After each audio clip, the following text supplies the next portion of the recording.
안녕하세요. 김어준입니다. 문재인 대통령이 취임했습니다. 박근혜 전 대통령의 권한정지, 파면, 구속까지 이어진 무려 5개월 넘는 대통령 거리 상태 기간의 국정 공백도 어마어마하고 미국, 중국 사이에서 고차 방정식으로 풀어내야 할 사드와 북핵부터 일본 정부와의 위안부 문제, 경제 문제, 취업, 복지, 재벌, 검찰, 세월호, 최순실, 4대강 자원외교, 우선순위를 따지기 힘들 만큼 중요하고 시급한 문제가 너무 많습니다.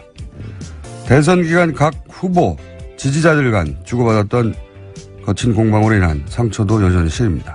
생각해보면 작년 가을부터 대한민국 전체가 촛불과 탄핵과 대선으로 숨고를 사이도 없이 정신없이 달려왔습니다. 해서 이제 이 말을 꼭 하고 싶습니다. 대통령도 국민도 이제 숨 좀 돌리고 갑시다. 한 템포만 늦추고 한 발짝만 뒤로 물러서서 한 뼘만 서로에게 관대해지고 조금만 더 크고 조금만 더 길게 보고 숨 좀 돌리고 갑시다. 갈 길이 멉니다. 김어준 생각이었습니다.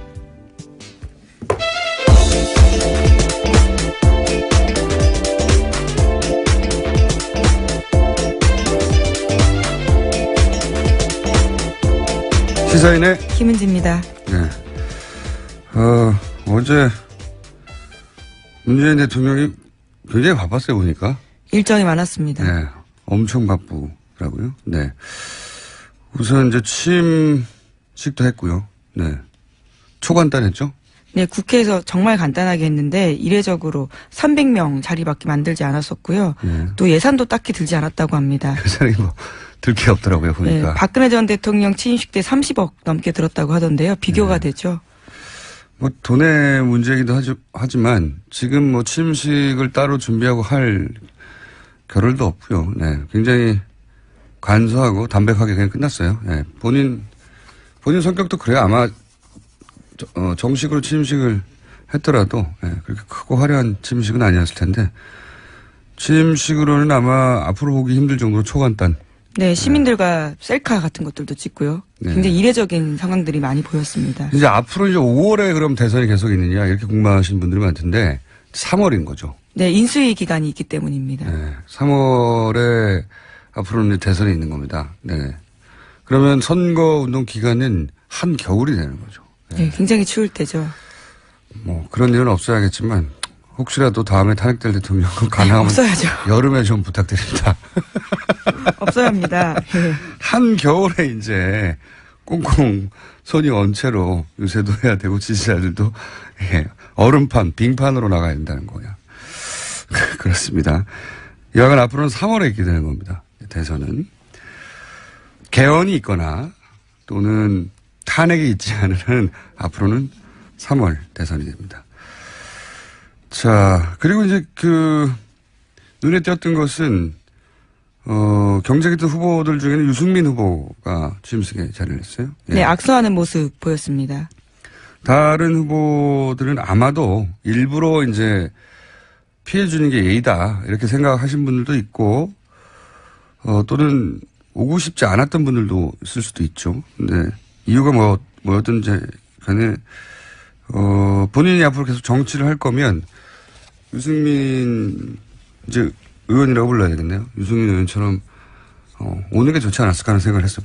보면서. 네, 승복하는 모습을 보여줬다라는 이미지를 남겼습니다. 그것도 그렇지만 이제 뭐 진심은 어떤지는 본인 마음에 들어가 봐야겠지만 축하한다는 뭐 그래서 호감도 상승한 것으로 전반적으로. 자, 어제 뭐 취임 연설도 있었는데 못 들으신 분들 위해서 저희가 초압축 버전으로 잠깐 들려드리겠습니다. 저는 감히 약속드립니다. 2017년 5월 10일 이날은 진정한 국민 통합이 시작된 날로 역사에 기록될 것입니다. 광화문 시대 대통령이 되어 국민들과 가까운 곳에 있겠습니다. 사랑하고 존경하는 국민 여러분, 2017년 5월 10일 오늘 대한민국이 다시 시작합니다. 나라를 나라답게 만드는 대역사가 시작됩니다. 이 길에 함께 해 주십시오. 저의 신명을 바쳐 일하겠습니다. 감사합니다. 네. 뭐 이런 전반적인 내용의 취임사가 있었습니다. 저희가 짧게 20초 버전으로 압축했고. 자, 그리고 바로 한 일이, 여의도를 갔죠. 네, 취임식 전에요. 먼저 야당 지도부들을 찾았습니다. 예. 오전에요. 거기 먼저였나요? 예. 네, 그랬군요. 야당 지도부를, 원래 이제 당선되면 야당부터 찾겠다고 하긴 했었는데, 실제로. 이것도 이제 처음 있는 일이라, 언론의 주목을 많이 받았습니다. 자유한국당부터 정의당까지 쭉. 네, 당사를 직접 찾기도 했었고요. 예. 그리고 이제, 뭐랄까, 긴장 관계 속의 말들이 오가기도 했고, 나를 좀 숨기고, 예. 왜냐면 뭐, 이틀 전까지 서로 나를 세우고 싸웠으니까 금방 그게 해결되지 않겠죠. 그래서, 나를 숨기고 서로 약간 모난 대화를 나누기도 했고, 예. 아주 재밌었던 건 정의당 방문했을 때 멘트예요. 예. 정의당을 방문했더니 노회찬 원내대표가 그런 말을 했죠. 우리 당사를 찾은 첫 번째 대통령이에요. 네. 이렇게. 인상 깊었습니다. 예. 그런 멘트도 있어서 간단하게 어떤 얘기 했는지, 예, 짚어보겠습니다. 남북관계, 안보 문제, 그리고 또 한미동맹, 뭐 이 부분은 저는 우리 자유한국당에서만 조금 협력해 주신다면 있지 않을까, 뭐 그렇게 기대를 하고요. 그래서 안보에 관한 중요한 정보들은 좀 공유해 나가서 함께 또 지혜도 모으고 그렇게 나가겠습니다. 네, 정우택 원내대표한테 하는 말입니다. 그러니까 이제 지금 남북 관계가 풀기 어려우니까 정보 공유할 테니 같이 좀 도와달라. 여기에 대해서 정우택 원내대표는 이렇게 받았죠. 대통령께서 야당할 때보다 우리가 더 강한 야당이 될 것이다. 네, 맞받은 거죠. 예, 그러니까 좀 도와달라고 했더니 쉽지 않을 것이다. 우리가 더 강한 야당이 될 것이다. 사실은 자유한국당, 그 전에 새누리당 아니죠. 그 전에 쭉 거슬러 올라가면 한나라당 시절. 또 신한국당. 신한국당과 한나라당 시절이 야당이었죠. 예. 그때 강한 야당이었어요. 굉장히. 예, 의석수도 많았고, 예. 굉장히 강한 야당이었고, 항상 강한 야당이었습니다. 네, 대여 투쟁들을 했었죠. 예, 굉장히. 이런, 주요 멘트는 이거였고요. 예, 그 다음은 의석수에 따라서 이제 국민의당 방문을 했습니다. 무슨 얘기를 했는지 먼저 들어보시죠. 우리 더불어민주당과 국민의당은 지금 우리가 다른 길을 걷고는 있지만 그냥 뿌리는 같은 정당이기 때문에 이렇게 조금 더 특별한 그 협력을 바람하지 않습니다. 오늘 문모님당 예, 아주 듣기 좋은 말씀이고 아주 감사드립니다. 예. 네, 박지원 원내대표한테 한 말입니다. 네. 문모닝당. 왜냐면요, 박지원 원내대표가 먼저 모두 발언을 했는데 그때 시작하는 말이 오늘 아침에는 굿모닝으로 하겠다 이렇게 네. 이야기했거든요. 이제 어제까지는 문모닝이었지만 오늘은 굿모닝으로 하겠다. 했더니 이제 그걸 또 받아서 예, 문모닝당. 예. 이게 날이 선 거예요, 서로 아직. 이 대화, 국민의당과의 대화가 가장 긴장감이 넘쳤어요. 많은 기자들의 관심을 모으기도 했고요. 그리고 이제 박지원 대표나 주승용 원내대표도 얼굴을 맞추지 않으려고, 예. 감정 처리가 아직 안 되는 상태인 거죠. 예. 뭐, 좀 더 이렇게 유연하게 했으면 훨씬 더, 뭐랄까요, 더 강하게 보였을 텐데, 하여튼 이 장면은 나중에 계속 화제가 될 것 같아요. 두고두고, 예. 문인당. 바른정당도 물론 갔습니다. 예, 바른정당. 예, 연이어서 갔죠. 네, 들어보겠습니다. 우리 경제 위기뿐만 아니라 안보 위기, 특히 한미동맹 더 튼튼히 하면서 또 남북관계도 제대로 풀어나가야 되는 이런 부분들에 대해서 특히 우리 바른정당에서 협력해 주신다면 훨씬 더 우리가 어려움을 헤쳐나가는데 큰 힘이 되지 않을까 그렇게 생각하고. 보수정당은 이제 남북 문제 풀 때 좀 도와달라는 말을 공통적으로. 네, 주호영 원내대표한테 한 말입니다. 네. 오히려 이제 바른정당은 좀 허기했습니다. 네. 탄핵에 대해서 이야기하면서 입장이 같았다라는 네. 식의 이야기를 한 거죠. 바른정당이 오히려 국민의당이나 자유한국당보다는 분위기가 좋았다. 네. 그래서 뭐 특별히 저희가 짚을 대화는 없고요. 자, 그리고 그다음 정의당 잠깐 보겠습니다. 심상정 후보와는 어젯밤에 서로 축하와 위로를 나누는 그런 통화를 했습니다.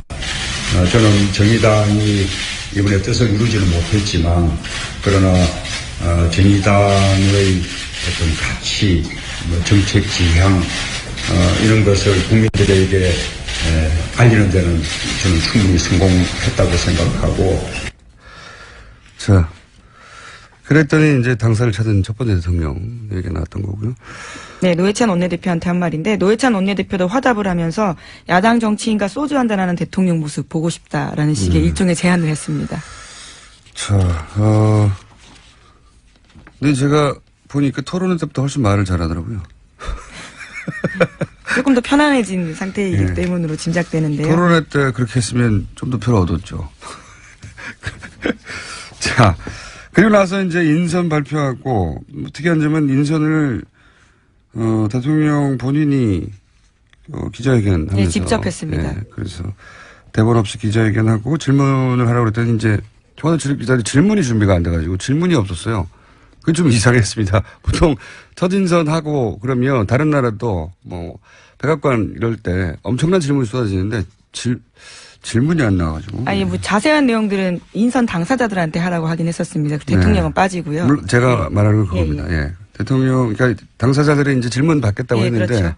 질문이 없었어요. 자, 인선으로는 뭐 국무총리 후보자, 대통령 비서실장 그리고 국정원장, 내정자 그렇게 발표됐고. 경호실장도 발표했습니다. 네, 경호실장도. 대통령이 임명할 수 있는 자리에는 크게 세 자리가 있어요. 즉각 임명할 수 있는 자리가 있고 비서실장이나 민정수석이나 경호실장. 네, 청와대 스태프들은 그렇습니다. 청문회 거치지 않고 바로 임명할 수 있습니다. 그리고 청문회를 거치는 것도 이제 두 종류가 있어요. 청문회를 거치되 국회 인준이 필요한 자리와 청문회를 거쳤지만 국회 인준은 필요 없는 자리. 이렇게 나뉘어요. 예. 헷갈려지겠지만. 그러니까 조금 더 중요하게 느껴지는 자리 있잖아요. 예를 들어서. 총리와 장관. 예, 뭐 대법원장, 뭐 국무총리, 대법관, 감사원장, 헌재소장. 여기는 국회가 오케이 해줘야 되는 거고요. 장관이나 국정원장, 뭐 검찰총장, 국세청장, 뭐 경찰청장 등등등 이런 인사청문회를 거치지만 인주는 필요 없는 자리입니다. 그러니까 대통령이 인사청문회를 거친 다음에 본인이 하겠다고 하면 되는 자리. 그게 세 자리가 있습니다. 네. 근데 어제는 이제 그 중에서 국무총리와 그리고 비서실장은 그냥 가면 되는 거고요. 네, 임명 이미 된 거죠. 일을 하고 있습니다. 국무총리는 인준을 거쳐야 되는 거고요. 네네. 네. 국정원장은 인준은 거치지 않고 청문회는 꼭 해야 되는 인사고요. 그중에 어제 가장 화제가 된 건 이제 민정수석 이정도죠. 네, 직접 발표한 건 아닌데 내정되었다라는 언론 보도가 나왔습니다. 본인도 부인하지 않았으니까. 네, 서울대 조국 교수입니다. 네. 인터넷에서는 이제 이런 말도 많아요. 얼굴 패권주의라고. 적폐라고 막. 네. 그런데 이제 이런 근본적인 고민들 혹은 걱정은 있어요. 그러니까 학자가 업자를 다룰 수 있느냐. 여기서 업자라는 건 검찰은 한 분야의 최고 전문가 집단인데다가 권력 집단이기도 하잖아요. 예. 조직 논리가 굉장히 강하고 그런 전문 업자 그룹을 학자가 다룰 수 있느냐. 검찰 개혁에 대한 국민들 요구가 아주 강하기 때문에 그거 역할을 잘해야 된다라는 바람도 그렇죠. 실려 있는 건데요. 그래서 오히려 검찰 조직 밖에서 이제 사람을 인선한 걸로 보여지는데, 검찰 출신들을 통한 보좌를 제대로 받지 않으면 큰 어려움에 처할 수도 있다. 이것은 이제 검찰 출신들의 이야기입니다. 예. 네, 사정기간 장악해야 되기 때문에 이제까지 그런 논리로서 쭉 검찰 출신들이 해왔었는데 그런 개혁의 방향은 맞지 않았던 이번에는 거죠. 이제 그 조직을 장악한다기보다는 그 조직을 좀 바꿔보겠다고 그렇죠. 아예 내부 인사는 그 일을 못할 테니 오히려 외부 인사를 데려온 것인데 그렇지만 역시 학자가 업사를 다룰 수 있겠느냐. 어쩌면은 이 임무만 하고 조국 교수는 빠질 수도 있죠. 네, 그럴 수도 있을 수 있습니다. 많은 기대와 우려가 동시에 교차하는 자리고 국정원장에 대해서는 말들이 없어요. 굉장히 적임자다 하는 얘기가 많습니다. 네, 이미 국정원 3차장을 지낸 바가 있습니다. 네, 그리고 이제 남북 문제가 굉장히 지금 꼬여 있는데 제가 알기로는 김정일 당시 국방위원장을 가장 많이 만난 남한 사람이에요. 네, 그렇게 알려져 있습니다. 예. 실제 2000년 당시 이제 김대중 전 대통령의 정상회담도 준비했었고, 예. 그리고 3차장도 했었고, 해서 이 이상 문재인 인력풀 중에 이 이상의 적임자가 있느냐. 그래서 아무 말이 뒷말이 없는 적합한 인사였다고 평가를 받고. 네, 또 국정원 개혁에 대한 요구도 굉장히 크잖아요. 네, 그러다 보니까요, 국정원 개혁 약속하는 후보자에 대한 기대도 큽니다. 예, 그래서 적임은 보통 하마평 여러 갈래로 나오는데 이 국정원장에 대해서는 말들이 없습니다. 잘 됐다고 다들. 그리고 이제 경호 실장은 이제 노무현 전 대통령의 마지막 경호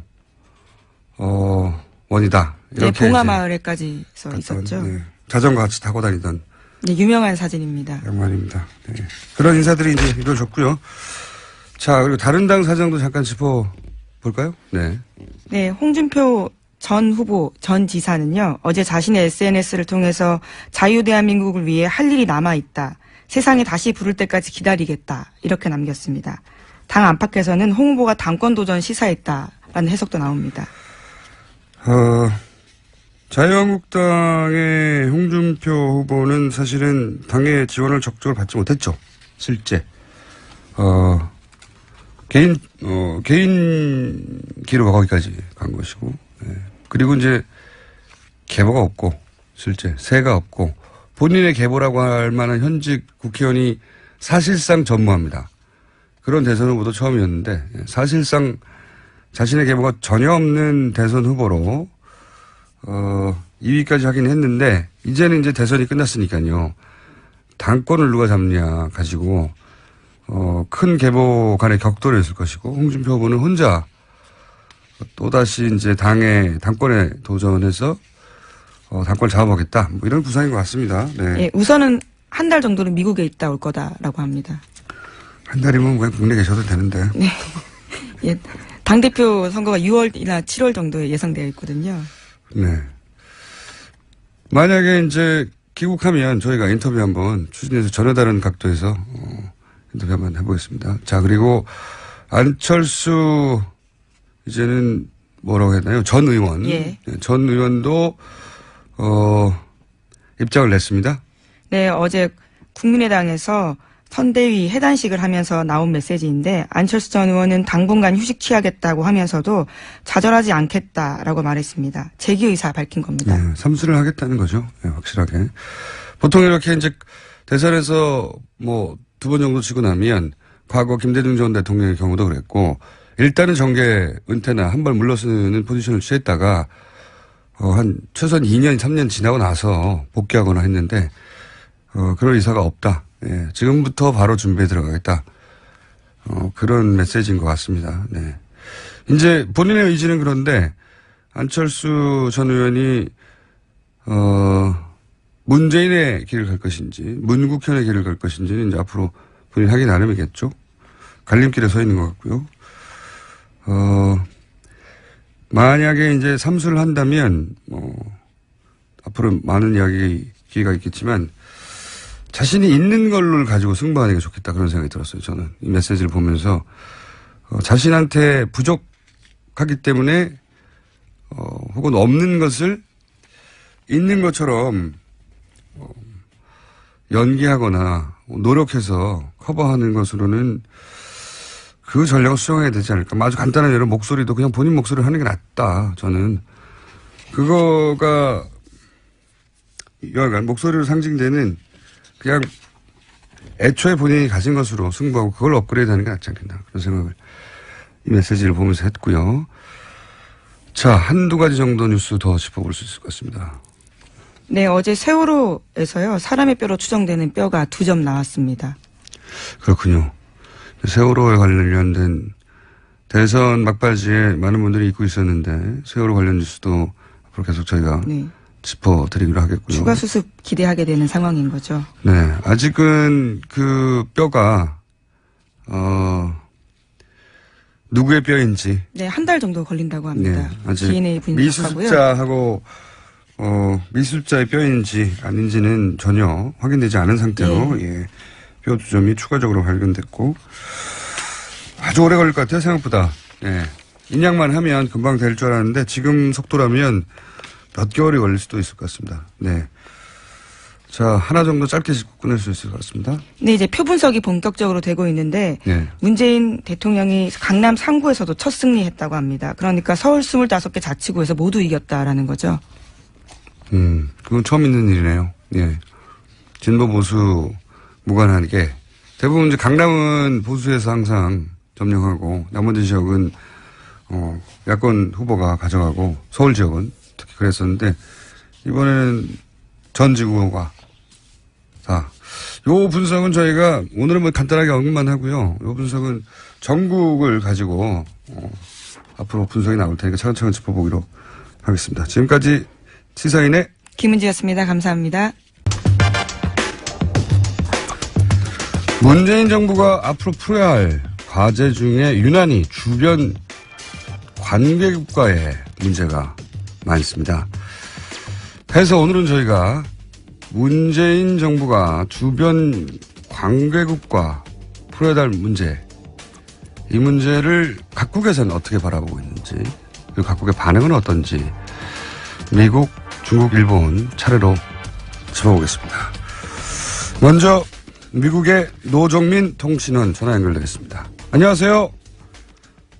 네, 안녕하십니까. 미국 워싱턴입니다. 반갑습니다. 오랜만에 뵙겠습니다. 네. 안 반가우신가 봐요? 반갑습니다. 자, 어젯밤에 갑자기 문재인 대통령, 트럼프 대통령이 통화를 하고 뭐 정상회담이 당장 있을 것처럼 이런 뉴스가 나왔는데 네.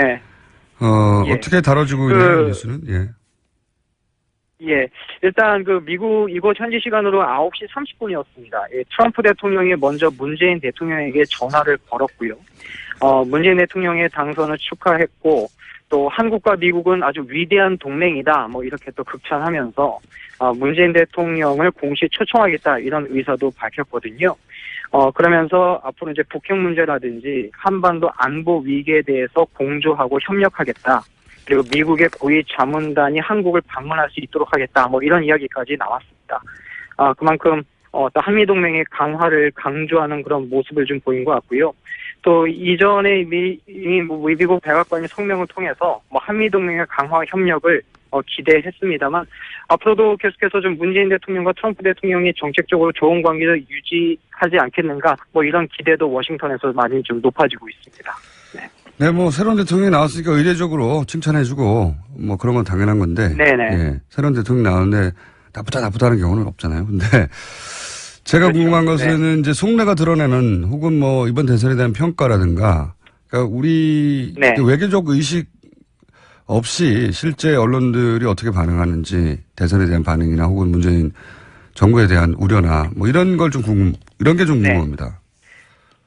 예. 아무래도 이제 미국 언론들이나 전문가는 이제 정부 입장하고는 조금 이제 다르게 약간 그렇겠죠. 좀 이제 디테일하게 좀 들어가서 이야기하고 있는데 일단은 문재인 정부가 한미동맹에 과연 어떤 영향을 미치겠는가 이제 그래서 예측하기 좀 바쁘거든요. 예. 특히 이제 미국 언론들의 입장을 보면 지금 대북 정책과 관련해서 좀 아주 집요하게 이제 거론을 하고 있는데 예. 특히 문재인 정권의 그 대북 정책이 과연 그 미국 트럼프 행정부와 같이 갈 수 있겠느냐.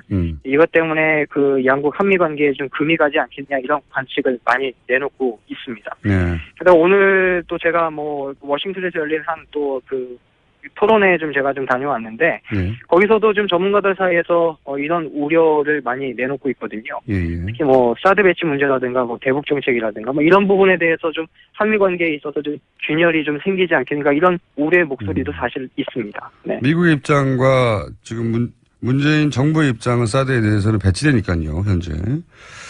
네. 네, 대선에 대한 평가는 어떻습니까? 그런 평가들도 나올 법한 특이한 대선이었기 때문에. 예.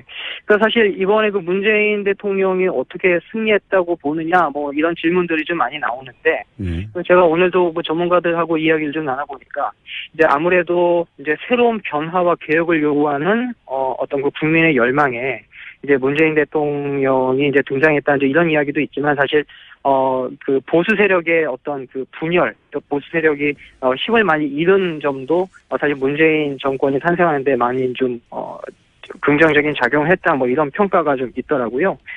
그러면서 미국 언론들은 아무래도 이제 그 한국 민주주의에 대해서 좀 높게 평가하는 그런 분위기도 있었는데 사실 촛불 집회 때부터 좀 한국의 정치 상황을 좀 많이 봐왔거든요. 근데 사실 이제 평화적으로 이렇게 7개월 정도 혼란 기간을 거치면서도 평화적으로 이렇게 정권 교체를 이뤄낸 한국의 어떤 민주주의에 대해서 좀 많이 극찬하는 그런 기사들도 쉽게 볼 수가 있습니다. 제가 이제 어제 그런 생각을 했었었는데 제가 교과서로 보던 소위 이제 프랑스 혁명인이 이런 이야기들 민주주의를 뭐랄까요 태동시키고 발전시키고 하는 게 다 서구의 몫이었기 때문에 항상 서구의 사례를 들고 그렇게 배워왔는데 이번 사례는 서구가 참고할 만한 모델이 될 거라고 저는 생각해서 미국 언론에 그러니까 문재인 대통령 당선에 대한 얘기 말고 이 과정에 대한 얘기를 어떻게 평가하는지 제가 궁금해서 여쭤본 거거든요. 예, 사실 워싱턴 포스트에서도 그런 이야기를 집중 조명했는데, 한국의 어떤 그 민주주의에 대해서 사실 이제 민주주의가 많이 죽었다라고 이야기하지만 이번 한국의 사례가 어떤 민주주의가 좀 잘 이렇게 좀 정착되고 또 이렇게 진보하고 있다라는 걸 보여주는 사례가 됐다. 이렇게 소개를 하기도 해서 좀 많은 사람들이 좀 관심을 가졌던 것 같습니다. 네. 그렇군요. 이 트럼프 대통령이 위대한 동맹이다 이런 얘기도 하고 공식 초청도 하고 그러면서도 이전의 뉴스는 북한 정권과도 만날 수 있다. 그리고 북한 정권을 만난다면 그것은 명예로운 일이 될 것이다. 우리나라에서는 대선 기간이어서 민감해서 제대로 크게 보도가 안 됐는데, 굉장히 이례적인 단어, 미국 그러니까 북한 지도자를 만나는 것이 자기한테는 명예로운 일이다. 만난다면 명예로운 될 것이다. 이런 표현을 썼지 않습니까? 그러면은 미국과 북한이 이미 물밑으로 접촉이 이루어지고 있는 건가요? 어떻게 보고 있습니까? 현지 언론에서는? 그렇잖아도 지금 노르웨이 오슬로에서 북한 관리하고, 그 다음에, 미국의 전문가들, 전직 관리들이 이제 만났잖아요. 네네. 근데 일단 미국 국무부에서는 사실 정부하고는 전혀 관련이 없다 그런 이야기를 하고 있지만, 사실 이제 전직 관리들이나 전문가들이 만나고 나면 이제 그 뒷이야기나 북한의 의도를 사실 이제 미국 정부에 전달하거든요. 그러니까 전혀 무관하다고라고는 볼 수 없지만, 근데 이제 말씀하신 대로 지금 미국 행정부의 대북 정책 기조가 이제 2주 전에 나왔는데, 물론 이제 북한에 대해서 경제적 제재를 강화하면서도 북한과 협상의 문을 열어두겠다. 이것이 이제 트럼프 행정부의 대북 정책 기조입니다. 그러니까 많은 비난이 있지만 트럼프 대통령이 적절한 환경이 되면 김정은과 대화할 수 있다 이런 발언을 하고 있는데 어떻게 보면은 지금 문재인 대통령의 대북 정책과 또 그렇게 상반된다라고는 좀 볼 수가 없는 것 같아요. 왜냐하면 적절한 시기에 북한하고 대화를 할 수 있다라는 어떤 그런 의도는 같으니까요. 그래서 오늘 미국 내에서도 대화를 주장하는 인사들도 많은데 사실 오늘 제가 세미나에 다녀왔습니다만 한 가지 눈에 띄는 이야기가 이 많은 사람들과 언론들이 그 문재인 대통령의 대북 정책을 좀 잘못 이해하고 또 잘못 보도하고 있다 이런 이야기 하거든요. 어떤 의미에서? 그러니까 문재인 대통령이 그러니까 문재인 대통령이 무조건 뭐 북한을 퍼주고 북한을 지원하겠다라는 것이 아니라 한미 동맹을 철저히 지키는 것을 바탕으로 해서 한반 비핵화를 이루는 과정 가운데 모든 평화적인 방법을 동원하겠다. 뭐 이런 의미니까 좀 오해하지 말아달라고 그런 이야기를 좀 미국 사람들에게 많이 좀 전하더라고요. 그래서 실제 미국 전문가들 사이에서도 아마 문재인 대통령이 좀 평화적인 방법을 많이 시도하지 않겠는가 뭐 이런 전망도 좀 나옵니다. 예. 사드 관련해서는 어떤 보도가 있습니까? 예. 사드는 일단 그 미국 측에서는 사드 배치에 대해서는 굉장히 필요하다라는 견해가 아주 우세한데요. 네. 그런데 미국 전문가들 사이나 미국 내에서는 이 사드 비용 문제에 관해서는 기존의 합의대로 한국이 지불할 필요가 없다라는 목소리가 더 많습니다. 그렇군요. 근데 제가 좀 이렇게 뒷얘기를 좀 들어보면 그 사드 배치 비용에 관해서 아직 미국 내에서도 좀 정리가 잘 안 돼 있는 분위기다 이런 이야기를 좀 듣거든요. 그러니까 맥메스터 국가안보보좌관이 뭐 재협상까지는 기존 협상이 유효하다 뭐 이런 말을 언론에서 했습니다만 이 발언 때문에 뭐 트럼프 대통령에게 뭐 혼났다 뭐 이런 이야기도 들리고요. 그러니까 그만큼 행정부 내에서도 좀 정리가 안 돼 있다 뭐 이런 이야기가 좀 들립니다. 그래서 그 문재인 대통령이 취임식에서 사드 배치 관해서 미국과 다시 협의하겠다 뭐 이렇게 말했지만 이 미국 측에서는 일단 사드 배치 관해서는 지금 강력히 좀 양보할 수 없는 그런 입장이 더 많아서 이 문제 풀기에는 좀 쉽지 않겠다라는 분위기도 좀 느낄 수가 있습니다. 알겠습니다. 오늘은 전반적인 분위기 여기까지만 듣겠습니다. 다음에 한 번 더 모시겠습니다. 감사합니다. 네, 고맙습니다. 네, 지금까지 미국 노영민 통신원이었습니다. 이번엔 중국 가보겠습니다. 이재민 통신원, 안녕하세요. 안녕하십니까. 이재민입니다. 네, 죄송합니다. 이재민 통신원. 목소리 너무 좋으신. 네. 감사합니다. 자, 저도 이제 그 외신 보도 정리된 걸 봤는데, 중국이 이번 대선에 대해서 과거 우리 대선에 비하자면 굉장한 관심을 보이는 것 같더라고요. 네, 그렇습니다. 흔히 비상한 관심을 보인다 이런 얘기 언론에서 많이 하시는데요. 평소와 달리 굉장히 뜨거운 관심, 정말 그런 것 같습니다. 그래서 우리나라에서 언론 보도를 할 때 어느 나라 대통령이 방송되면 뉴스의 헤드라인으로 10분간 먼저 보도를 하게 될까 저도 한번 생각을 해봤는데요. 별로 제가 한국에 있으면서 그런 걸 본 적은 없는 것 같고 중국도 마찬가지입니다. 아마 그 미국 대선이 있었던데 그런 모습이 있었고요. 이번에 한국 대선에 대해서도 굉장히 많은 관심을 가는 것을 볼 수 있었습니다. 거의 그 개표 방송이 시작되자마자 많은 보도들이 계속 나왔고요. 그리고 당선이 확정되는 과정 등등 여러 가지 사실이 더 기정사실화 되면서 보도 시간이 길어지고 더 앞으로 빠지고 한국 뉴스가 중국의 모든 뉴스보다 가장 먼저 보도되는 것을 볼 수 있었고 많은 신문들은 일면 전체 기사로 게재를 했습니다. 그러니까 저도 이제 중국에 계신 몇 분한테 들었는데 뭐 이런 일은 처음이라고 우리나라 개표 상황을 중국에서 뭐 실시간으로 준비하고 그런다고 이런 일이 없었는데 그만큼 이제 아마도 사드 관련해서 최근에 중국과 미국의 긴장 그리고 뭐 중국과 우리 경제 문제도 있고 사드 관련해서 사드 문제 때문에 이렇게 관심이 커진 거 아닐까요? 네, 그렇습니다. 그 사드라는 것이 사실 중국에 있어서 과연 그 전략적으로 봤을 때 그렇게나 관건인가, 이 사드가 들어오느냐 안 들어오냐가 중국의 이익에 철저하게 관여가 될 것인가, 이것에 대해서 그렇다, 아니다, 그 얘기는 좀 나뉩니다. 사드라는 것이 중국에서 봤을 때 사실 전략적인 의미도 있지만은 전체적으로 봤을 때 한국이 과연 미국 쪽으로 완전히 편향하지 않을 것인가를 보는 방향계 정도로 보는 의미도 상당히 있는데요. 이런 것 때문이라도 사드에 대한 그런 관심이 굉장히 극대화됐다고 할 수 있겠습니다. 일단 결론 먼저 보자면은 굉장히 많은 그런 분석들이 나왔습니다. 일단 그 국회의원 당시에 가지고 있었던 문재인 대통령의 태도, 어떤 사드에 대해서 했던 이야기들, 이것이 세세하게 보도가 되었는데요. 결론 먼저 말씀을 드리자면은 그럼에도 불구하고 아마 쉽게 사드에 대한 배치 처리를 결정하기는 정말 쉽지 않을 것이다. 이미 도착해 있고 그리고 이렇게 표현합니다. 한국에게 있어서 가장 중요한 것이 미국과의 관계일진데 이것을 강조를 하고 그런 관계 속에서 사드 배치 철회하는 것은 굉장히 문재인 대통령으로 힘든 결정이다. 쉽지 않을 것이다. 라고 얘기를 하고 있습니다. 중국의 전망도 중국이 이제 오랫동안 한국에 압력을 가해오긴 했지만 그렇다고 해서 문재인 정부가 사드를 철회한다거나 그런 결정이 쉽게 나지는 않을 것이다. 그런 기대를 하고 있지는 않군요, 중국도. 기대는 어느 정도 하고 있기는 합니다만 과연 그럴 수 있을까? 뭐 이 정도의 생각, 분위기들이 많이 느껴지고 있습니다. 그러면 문재인 정부를 바라보는 어떤 그러니까 사드 문제 외에 전반적인 분위기는 어떻습니까? 뭐 예를 들어서 우리가 트럼프 대통령이 당선되고 나서 트럼프 대통령의 당선 자체를 한편에서는 이게 굉장히 코미디 아니냐 이렇게 받아들이기도 했단 말이죠. 예. 뭐 지금은 네네. 그렇게 말할 수는 없는데 그때는 워낙 네. 언론을 통해서 극단적인 인물로 묘사됐기 때문에 네. 그 중국에서는 문재인 대통령에 대해서 어떤 식의 묘사나 어떻게 받아들이나요? 굉장히 쉽게 말하자면 좋은 사람이 됐다. 굉장히 환영할 만한 일이다. 이런 분위기가 굉장히 많습니다. 특히 그 시진핑 주석이 당선 발표 후에 바로 축전을 보냈고요. 이 축전 보내고 나서 이것을 외교부 대변인이 또 바로 발표하는 모습 볼 수 있었습니다. 중국의 전반적인 분위기 보면은 뭐 사회적으로 예전에 우리가 생각했던 공산당 감시 체제 이런 것이 막 이렇게 있진 않지만요.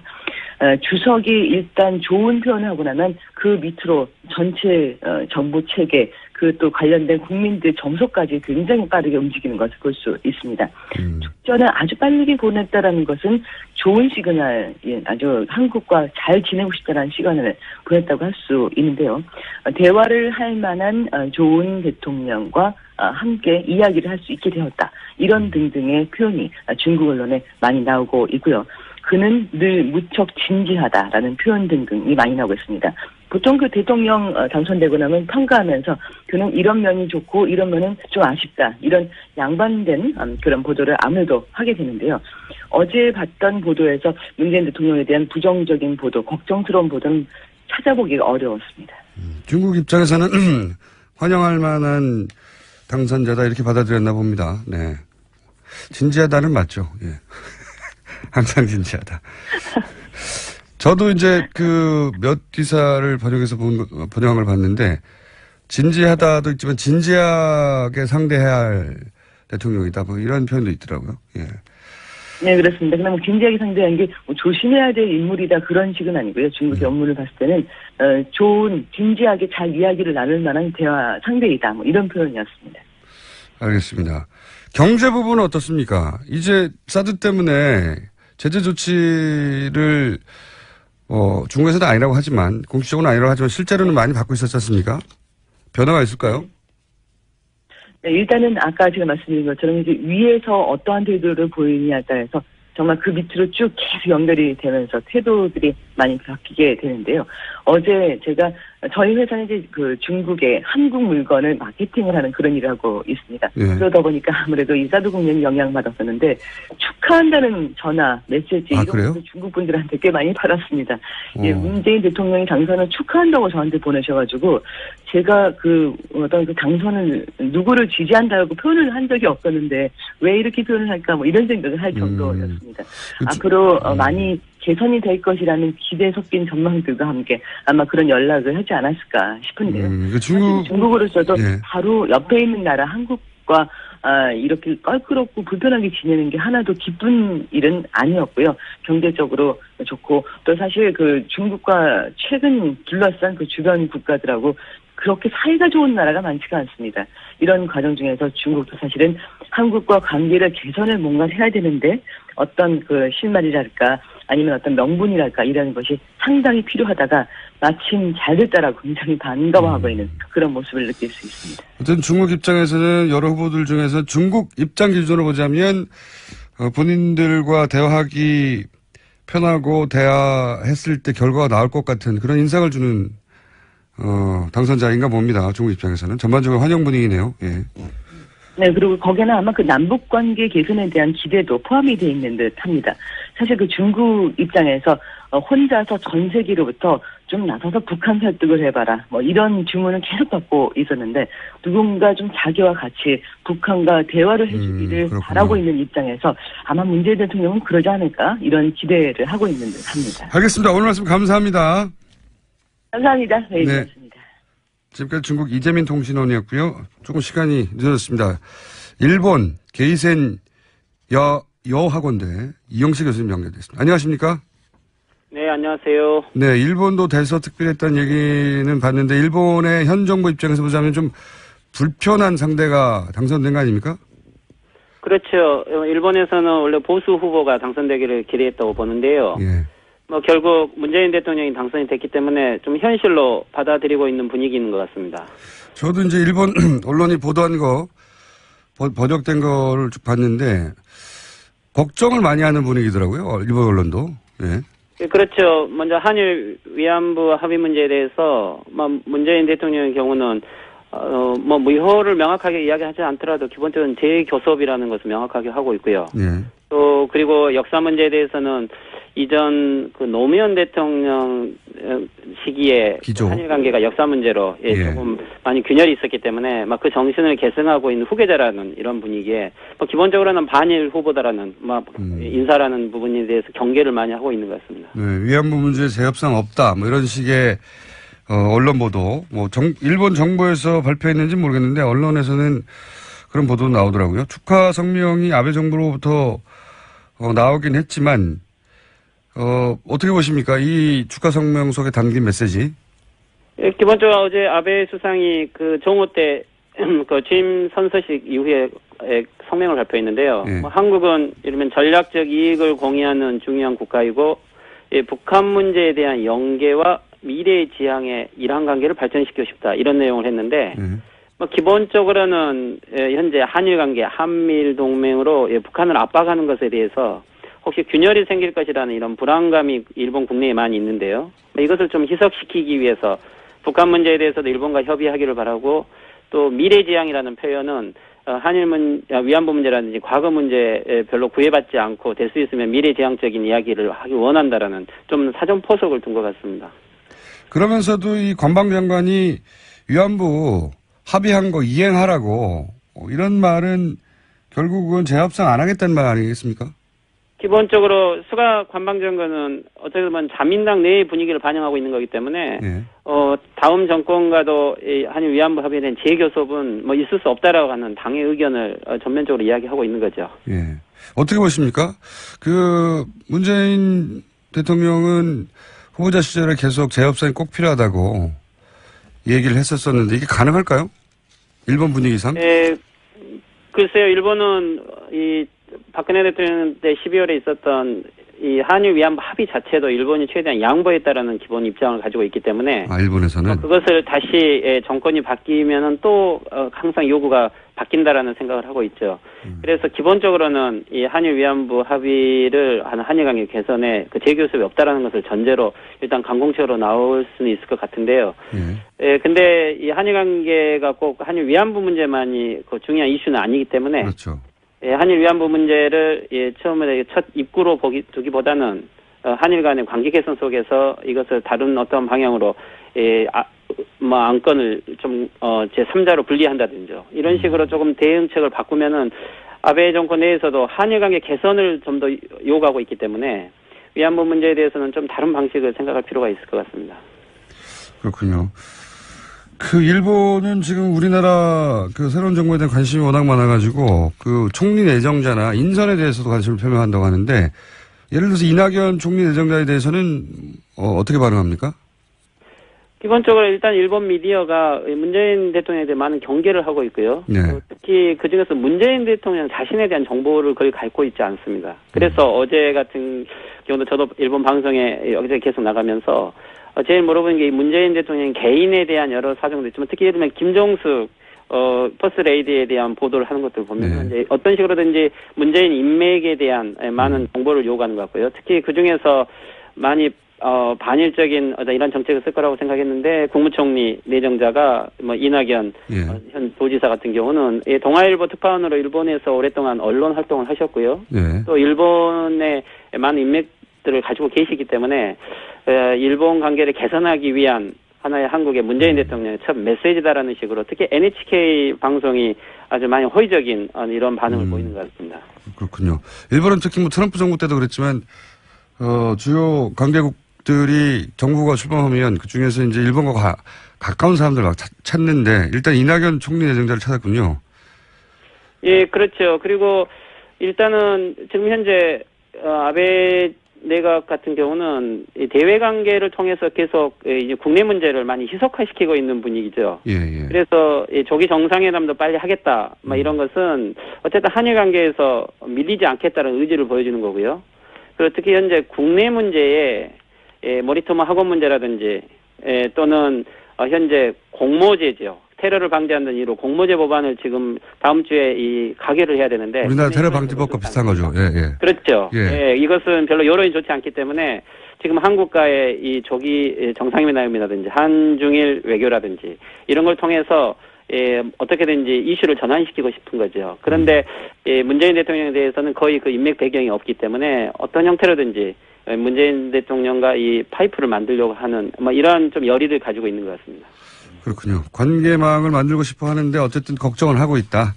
노무현 정부 시절에 또 독도 문제 때문에 긴장도 있었고, 네. 위안부 문제도 재협상한다고 하니 일단 경계하는 분위기군요. 예, 그런데 이제 많은 이렇게 정보, 특히 미디어가 의외로 한국의 역시 박근혜 대통령 탄핵 이후에 한국이 많이 불안한 모습을 보여서 오히려 일본이 더 불안감을 느꼈는데 새로운 대통령이 되었기 때문에 어떻게 보면 한일 관계가 새롭게 다시 재설정될 수 있는 찬스다라고도 생각을 하고 있는 것 같고요. 예, 그런 의미에서 미디어의 보도는 어떻게 보면은 많이 경계와 반일과 또는 친북 인사라는 큰 경계를 하면서도 한국에 대한 새로운 가능성에 대한 모색도 하는 이런 분위기인 것 같습니다. 알겠습니다. 감사합니다.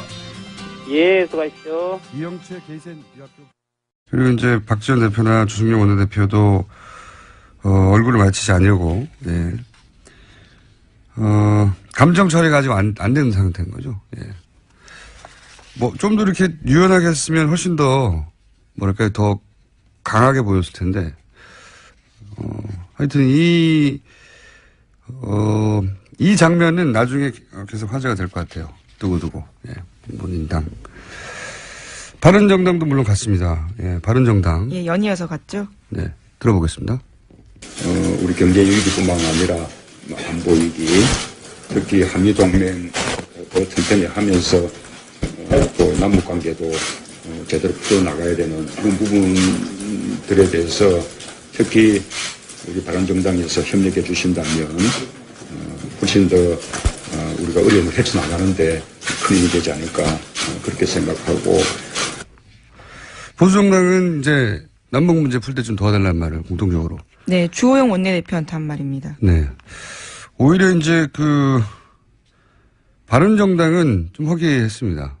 네. 탄핵에 대해서 이야기하면서 입장이 같았다라는 식의 이야기를 한 거죠. 바른정당이 오히려 국민의당이나 자유한국당보다는 분위기가 좋았다. 네. 그래서 뭐 특별히 저희가 짚을 대화는 없고요. 자, 그리고 그다음 정의당 잠깐 보겠습니다. 신상정 후보와는 어젯밤에 서로 축하와 위로를 나누는 그런 통화를 했습니다. 저는 정의당이 이번에 뜻을 이루지는 못했지만 그러나 정의당의 어떤 가치, 정책 지향 이런 것을 국민들에게 알리는 데는 저는 충분히 성공했다고 생각하고. 자, 그랬더니 이제 당사를 찾은 첫 번째 대통령 얘기가 나왔던 거고요. 네, 노회찬 원내대표한테 한 말인데 노회찬 원내대표도 화답을 하면서 야당 정치인과 소주 한잔하는 대통령 모습 보고 싶다라는 식의 일종의 제안을 했습니다. 자, 근데 제가 보니까 토론회 때부터 훨씬 말을 잘하더라고요. 조금 더 편안해진 상태이기 때문으로 짐작되는데요. 토론회 때 그렇게 했으면 좀 더 표를 얻었죠. 자, 그리고 나서 이제 인선 발표하고 특이한 점은 인선을 대통령 본인이 기자회견 하면서. 네, 직접 했습니다. 네, 그래서 대본 없이 기자회견하고 질문을 하라고 그랬더니 이제 저는 질문이 준비가 안 돼가지고 질문이 없었어요.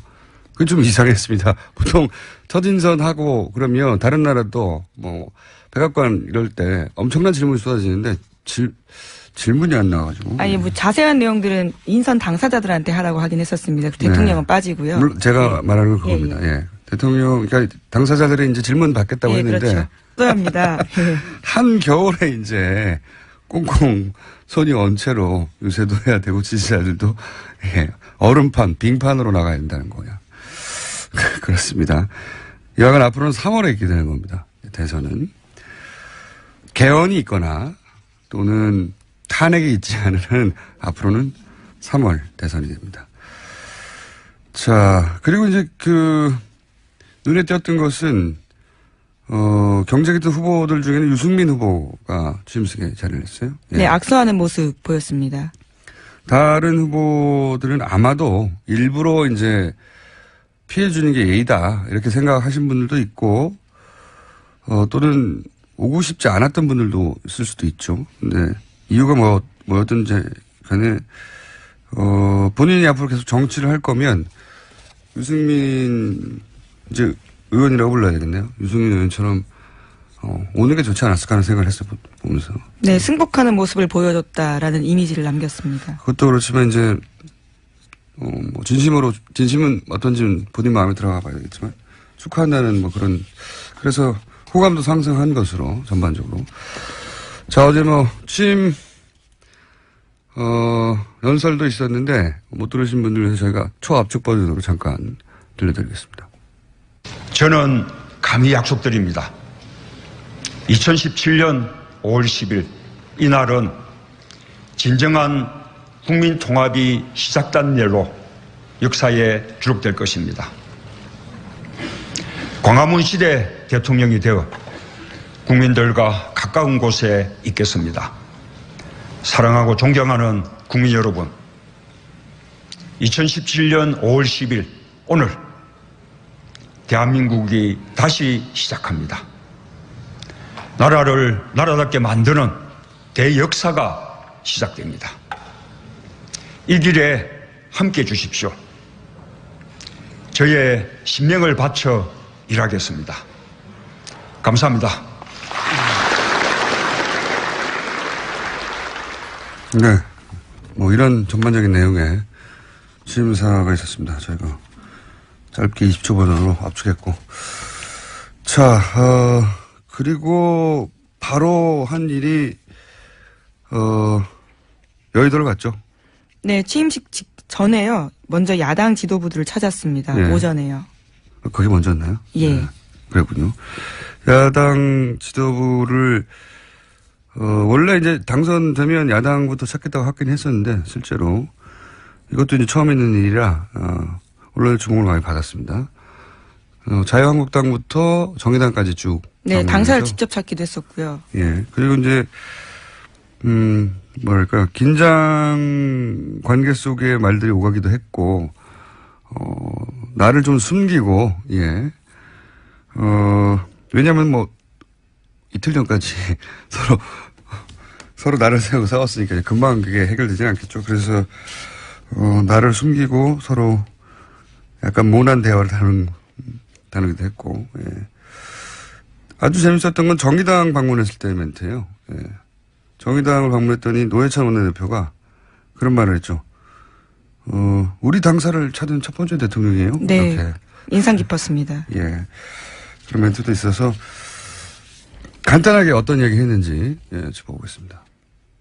남북관계, 안보 문제, 그리고 또 한미동맹, 이 부분은 저는 우리 자유한국당에서만 조금 캠을 해주신다면 있지 않을까, 그렇게 기대를 하고요. 그래서 안보에 관한 중요한 정보들은 좀 공유해 나가서 함께 또 지혜도 모으고 그렇게 나가겠습니다. 네, 정우택 원내대표한테 하는 말입니다. 그러니까 이제 지금 남북 관계가 풀기 어려우니까 정보 공유할 테니 같이 좀 도와달라. 이렇게 돼서 정우택 원내대표는 이렇게 받았죠. 대통령께서 야당할 때보다 우리가 더 강한 야당이 될 것이다. 네, 맞받은 거죠. 예, 그러니까 좀 도와달라고 했더니 쉽지 않을 것이다. 우리가 더 강한 야당이 될 것이다. 사실은 자유한국당, 그전에 새누리당이 아니죠. 그 이전에 쭉 거슬러 올라가면 한나라당 시절. 또 신한국당과 한나라당 시절이 야당이었죠. 예. 그때 강한 야당이었어요. 굉장히. 예, 의석수도 많았고, 예. 굉장히 강한 야당이었고, 항상 강한 야당이었습니다. 네, 대여 투쟁들을 했었죠. 예, 굉장히. 이런, 주요 멘트는 이거였고요. 예, 그 다음은 의석수에 따라서 이제 국민의당 방문을 했습니다. 무슨 얘기를 했는지 먼저 들어보시죠. 우리 더불어민주당과 국민의당은 지금 우리가 다른 길을 걷고는 있지만 그냥 뿌리는 같은 정당이기 때문에 이렇게 조금 더 특별한 그 협력을 바람하지 않습니다. 오늘 문모님당 예, 아주 듣기 좋은 말씀이고 아주 감사드립니다. 예. 네, 박지원 원내대표한테 한 말입니다. 네. 문모닝당. 왜냐면요, 박지원 원내대표가 먼저 모두 발언을 했는데 그때 시작하는 말이 오늘 아침에는 굿모닝으로 하겠다 이렇게 네. 이야기했거든요. 이제 어제까지는 문모닝이었지만 오늘은 굿모닝으로 하겠다 했더니 이제 그걸 받아서 예, 문모닝당. 예. 이게 날이 선 거예요, 서로 아직. 이 대화, 국민의당과의 대화가 가장 긴장감이 넘쳤어요. 좀 많은 기자들의 관심을 모으기도 했고요. 안녕하세요, 김어준입니다. 문재인 대통령이 취임했습니다. 박근혜 전 대통령의 권한정지, 파면, 구속까지 이어진 무려 5개월 넘는 대통령 거리 상태 기간의 국정 공백도 어마어마하고 미국, 중국 사이에서 고차방 정식으로 풀어내야 할 사드와 북핵부터 일본 정부와의 위안부 문제, 경제 문제, 취업, 복지, 재벌, 검찰, 세월호, 최순실, 4대강 자원외교 우선순위를 따지기 힘들 만큼 중요하고 시급한 문제가 너무 많습니다. 대선 기간 각 후보, 지지자들 간 주고받았던 거친 공방으로 인한 상처도 여전히 심입니다. 생각해보면 작년 가을부터 대한민국 전체가 촛불과 탄핵과 대선으로 숨고를 사이도 없이 정신없이 달려왔습니다. 해서 이제 이 말을 꼭 하고 싶습니다.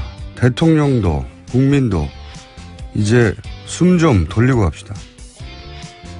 한 템포만 늦추고 한 발짝만 뒤로 물러서서 한 뼘만 서로에게 관대해지고 조금만 더 크고 조금만 더 길게 보고 숨 좀 돌리고 갑시다. 갈 길이 멉니다. 김어준 생각이었습니다.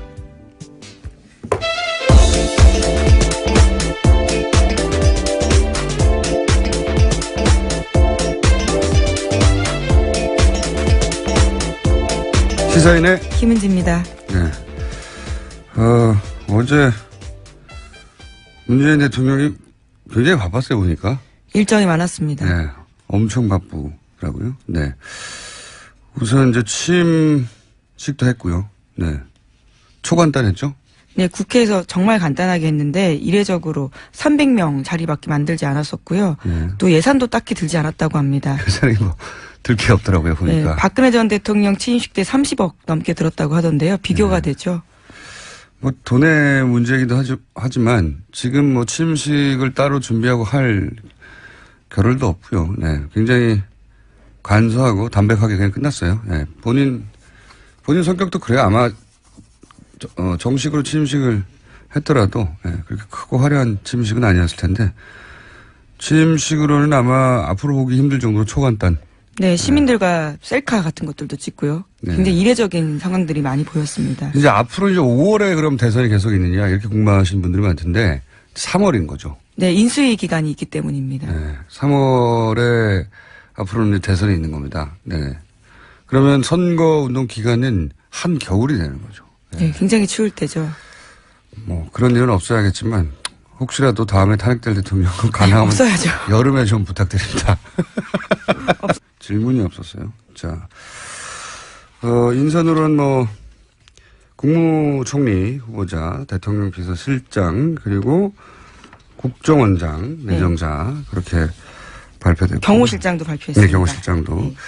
대통령이 임명할 수 있는 자리에는 크게 세 자리가 있어요. 즉각 임명할 수 있는 자리가 있고 비서실장이나 민정수석이나 경호실장. 네, 청와대 네. 스태프들은 그렇습니다. 청문회 거치지 않고 바로 임명할 수 있습니다. 그리고 청문회를 거치는 것도 두 종류가 있어요. 청문회를 거치되 국회 인준이 필요한 자리와 청문회를 거쳤지만 국회 인준은 필요 없는 자리. 이렇게 나뉘어요. 예. 헷갈려지겠지만. 그러니까 조금 더 중요하게 느껴진 자리 있잖아요. 예를 들어서. 총리와 장관. 예, 뭐 대법원장, 뭐 국무총리, 대법관, 감사원장, 헌재소장. 여기는 국회가 오케이 해줘야 되는 거고요. 장관이나 국정원장, 뭐 검찰총장, 청장, 국세청장, 뭐 경찰청장 등등등 이런 인사청문회를 거치지만 인주는 필요 없는 자리입니다. 그러니까 대통령이 인사청문회를 거친 다음에 본인이 하겠다고 하면 되는 자리. 그게 세 자리가 있습니다. 네. 근데 어제는 이제 그 중에서 국무총리와 그리고 비서실장은 그냥 가면 되는 거고요. 네, 임명 이미 된 거죠. 일을 하고 있습니다. 국무총리는 인준을 거쳐야 되는 거고요. 네, 국정원장은 인준은 거치지 않고 청문회는 꼭 해야 되는 인사고요. 그중에 어제 가장 화제가 된 건 이제 민정수석 이정도죠. 네, 직접 발표한 건 아닌데 내정되었다라는 언론 보도가 나왔습니다. 본인도 부인하지 않았으니까. 네, 서울대 조국 교수입니다. 네. 인터넷에서는 이제 이런 말도 많아요. 얼굴 패권주의라고. 적폐라고 막. 예. 그런데 이제 이런 그 근본적인 그 고민들 혹은 걱정은 있어요. 그러니까 학자가 업자를 다룰 수 있느냐. 여기서 업자라는 건 검찰은 한 분야의 최고 전문가 집단인데다가 권력 집단이기도 하잖아요. 예. 조직 논리가 굉장히 강하고 그런 전문 업자 그룹을 학자가 다룰 수 있느냐.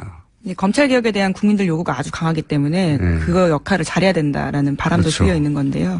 그래서 오히려 검찰 조직 밖에서 이제 사람을 인선한 걸로 보여지는데